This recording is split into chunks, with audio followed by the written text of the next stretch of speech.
उनका एकजुट होकर सामना करेंगे, जिससे हमारा देश आगे बढ़े और उन शहीदों के प्रति हमारी सच्ची श्रद्धांजलि हो। आज के दिन हमें याद करना है उन वीरों को जिन्होंने अपना सर्वस्व न्यौछावर कर दिया, उन वीरों को जिन्होंने अपनी जान दे दी ताकि हम आजाद और स्वतंत्र रह सके, उन वीरों को जिन्होंने अपने बलिदान से बनाया है भारत का संविधान और गणतंत्र, उन वीरों को जिन्होंने अपने खून से लिखा है भारत का इतिहास और भविष्य, उन वीरों को जिन्होंने अपने सपनों से सजाया है भारत का मान और शान, उन वीरों को हम नमन करते हैं, उन वीरों को हम सलाम करते हैं। गणतंत्र दिवस पर उन वीरों को याद करते हैं। युगों का दर्द जब सीने के अंदर खौल उठता है, युगों का दर्द जब सीने के अंदर खौल उठता है, कहाँ तक चुप रहे आखिर समंदर बोल उठता है। मसाले क्रांति की जब ये जनता थाम लेती है, मसाले क्रांति की जब ये जनता थाम लेती है, सहसाओं का सिंहासन हमेशा डोल उठता है, सहसाओं का सिंहासन हमेशा डोल उठता है। दोस्तों, झांसी की रानी से लेकर शहीद आजम भगत सिंह तक, चंद्रशेखर आजाद से लेकर महात्मा गांधी तक, इन्हें हम देशभक्त कहते हैं। परंतु अफसोस की बात तो ये है कि आज हम देशभक्त कहें तो किसे कहें। अपने परिवार, समाज और राष्ट्र के प्रति समर्पण है देशभक्ति। हर देशद्रोही के जीवन में आने वाला तूफान है देशभक्ति। अधर्म लोकता को पछाड़कर ईमानदारी से किया हुआ हर काम है देशभक्ति। एक पत्रकार अपनी पत्रकारिता पूरी ईमानदारी से करे तो वो है देशभक्ति। एक शिक्षक बच्चों को आगे बढ़ने के लिए पढ़ाए, न कि वेतन के लिए। और आज का ये युवा वतन के खातिर दूसरों को मारने के लिए नहीं, वरन खुद को मरने के लिए तैयार है, तो वो है देशभक्ति, तो वो है देशभक्ति। दोस्तों, आज प्राय समाज में ये देखा जा रहा है कि लोग अपने मौलिक अधिकारों की वकालत तो कर रहे हैं, लेकिन जब कर्तव्य की बात आ रही है तो मानो उन पर सांप सूख जाता है।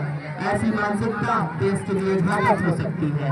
26 जनवरी या अन्य किसी शुभ अवसर पर 1 मिनट खड़े होकर राष्ट्रगान कर लेने से ही हमारी राष्ट्रभक्ति पूरी नहीं होती, बल्कि हमें बचना होगा, हमें सावधान रहना होगा धार्मिक कट्टरता फैलाने वाले हुक्मरानों से, राजनीतिक बेईमानों से, विदेशी फंडिंग से, पोषक देते आतंकवाद से, नस्लवाद और नक्सलवाद से एक ही थाली में छेद करते और उसी में खाते गद्दारों से, तब जाकर हमारा लोकतंत्र और गणतंत्र मजबूत और महफूज होगा।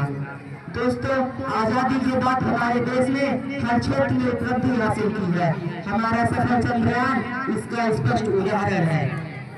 हमारी विदेशी निर्भरता घटी है, हम आत्मनिर्भर हुए हैं, लेकिन मनुष्य जीने का कायदा नहीं सीख पाया, क्योंकि आज हमारे पास राफेल तो है पर गरीब के घर में राशन नहीं, राफेल तो है पर गरीब के घर में राशन नहीं, तकनीकी तो है पर पर्यावरण की शुद्धता नहीं।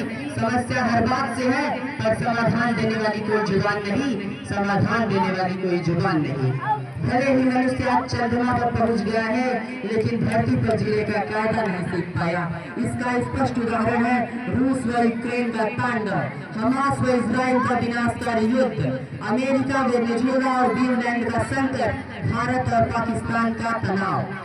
दोस्तों, आज मैं ये तो दावा नहीं कर सकता कि हमारा देश सर्वश्रेष्ठ देश है, बल्कि ये अवश्य कह सकता हूँ कि हर नागरिक अपने कर्तव्यों का पूरी लगन व निष्ठा के साथ निर्वहन करे तो समय नहीं लगेगा जब हमारा देश विश्व की सबसे बड़ी महाशक्ति बन जाएगा।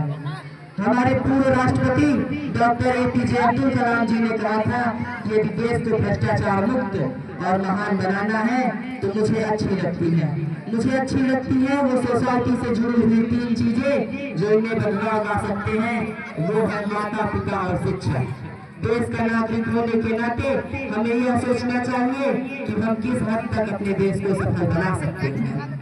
हमें स्वतंत्रता सेनानियों को नमन करते हुए यह शपथ लेना होगा कि अपने देश को भ्रष्टाचार और देशद्रोहियों से मुक्त बनाकर विश्व के शीर्ष पटल पर स्थापित करेंगे, जिससे हमारे वीर शहीदों की आत्मा स्वर्ग में भी आनंदित होकर उनके प्रति हमारी सच्ची श्रद्धांजलि हो और उनके सपनों से भारत का निर्माण हो। आज देश को सोने की चिड़िया बनाना है, आज देश को फिर से सोने की चिड़िया बनाना है। देश पर जियो, देश पर न मिटो। देश पर जियो, देश के में मिटो, देश की ये भूमि, ये धरा, ये धरती हमारी है, तो हमें ही इसे संभालना है, किसी और के भरोसे नहीं रहना है। अंत में अपनी वाणी को विराम देते हुए, हुए शहीद जो इस देश पर, हुए शहीद जो इस देश पर, हम आज क्यों उनको भूल गए। राजगुरु सुखदेव भगत सिंह, राजगुरु सुखदेव भगत सिंह फांसियों पर झूल गए। रानी झांसी आजादी की, रानी झांसी आजादी की विस्फोटक चिंगारी थी। ऊधम सिंह ने डायर को लंदन में गोली मारी थी। सबसे बढ़ के सुभाष बोस के, सबसे बढ़ के सुभाष बोस थे, गोरे दहशत मान गए। फौज तैयार आजाद हिंद की, जर्मन और जापान गए। यूं तो शेरों की माद में आकर के, यूं तो शेरों की माद में आकर के गीदड़ की कहां औकात दिखाने की। यदि अफजल को टांग दिया होता लाल किले पर, यदि अफजल को टांग दिया होता लाल किले पर, तो फिर किसी कसाब की हिम्मत नहीं होती भारत देश में आने की, भारत देश में आने की। धन्यवाद। जय हिंद, जय भारत।